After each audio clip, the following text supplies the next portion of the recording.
Guys, we've got some big news this morning. Ukraine has launched a second surprise attack on Russia. And this time, it was underwater. Just 2 days after Operation Spiderweb was completed, where drones attacked 5 Russian bases, the SBU has launched another attack, this time underwater. What was the target? The Crimean Bridge. This bridge is a vital link between Russia and the annexed Crimean Peninsula. Ukraine's SBU planted over 1,100 kilograms or 2,200 pounds of explosives to the underwater support pillars of the Crimean Bridge. It's been confirmed that this happened over several months. And at 4:44 this morning, the explosives were detonated. This caused significant damage to the bridge's structural integrity. I think it's also important that we report that this attack ended with the unaliving of 0 civilians. Now, this is the third attack against this bridge specifically since the Ukraine-Russia conflict has begun. They struck again in 2022 and then once in 2023. This bridge spans over 19 kilometers over the Kerch Strait. This bridge is a critical supply route to Russian militaries in southern Ukraine.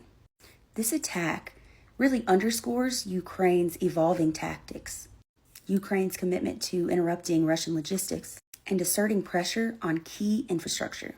Ukraine's SBU security service has said it has hit the road and rail bridge linking Russia and Ukraine's annexed Crimean Peninsula below the water level with explosives in its third attack on the key supply line for Russian forces in the war-torn country. About 1,100 kilodollars, 2,420 pounds of explosives were detonated on Tuesday morning to destroy underwater pillars of the bridge over the Kerch Strait, in an operation prepared over several months, the SBU statement said. Special forces have claimed responsibility for an attack on a bridge connecting Russia and Crimea, which has forced Russia to end all traffic on the bridge. At least 5 people were killed due to shelling and fighting on the front line in eastern Ukraine. As a result of the shelling, 600,000 people faced power outage in Kherson and Zaporizhzhia. Russia offered a proposal demanding that Ukraine cede 4 territories, which was rejected by Ukraine. Ukraine has requested a direct meeting with Putin and Zelensky face-to-face. Sides have agreed to exchange injured, wounded, and dead soldiers' remains amounting up to 12,500. Now we have to keep in mind that Russia has the largest nuclear arsenal on the planet. So with all these long-range missile attacks and drone attacks by Ukraine, are they making Europe more vulnerable? Some breaking news this morning. Just days after a devastating drone attack on Russian military planes, Ukraine is reporting a successful strike on a vital bridge that links Russia and Crimea. Joining us now from Kyiv is Scripps News international correspondent Jason Bellini. And Jason, what do we now know? Hi, Holly. Well, this is pretty major. Another attack on Russia's Crimea bridge, and this is called the Kerch Bridge. And according to Ukraine, this was months in the making. Ukraine's security service says it carried out a special operation to strike the bridge, and this time from below. They say that at exactly 4:44 a.m. this morning, they detonated a massive underwater explosive, more than 2,400 pounds of explosives, targeting one of the support pillars to this bridge. And there were no civilian casualties reported, but the damage to the structure is believed to be severe. This hasn't been independently verified. We haven't heard from the Russians yet to know this, but this is what the Ukrainians are saying about this operation.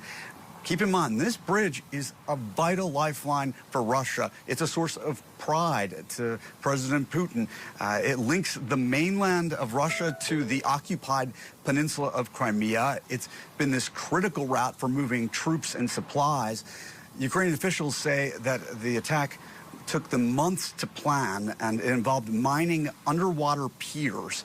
They're calling it a legitimate target and a blow against what they see as the illegal occupation of Crimea. And as we know, this isn't the first time that this bridge was hit, most notably in 2022. Dramatic visuals from that, when a massive truck bomb caused part of it to collapse. That was a stunning strike that shook the Kremlin, disrupted its war efforts, took many months for them to repair it. This new operation carried out in silence, underwater, is being framed as another reminder that Ukraine security services are thinking a long game and hitting where it hurts. Sorry, you're just hearing the air alert notification saying that the air alert that was just happening before, these are very frequent, that air alert has been suspended. We've been hearing them all morning. Holly? Jason, do we know, has Russia responded? Anything from the Putin government? Have we heard anything at all about this attack? Nothing yet, and the fear here in Kyiv is that what we'll be hearing, that the response is going to be coming in the form of an attack on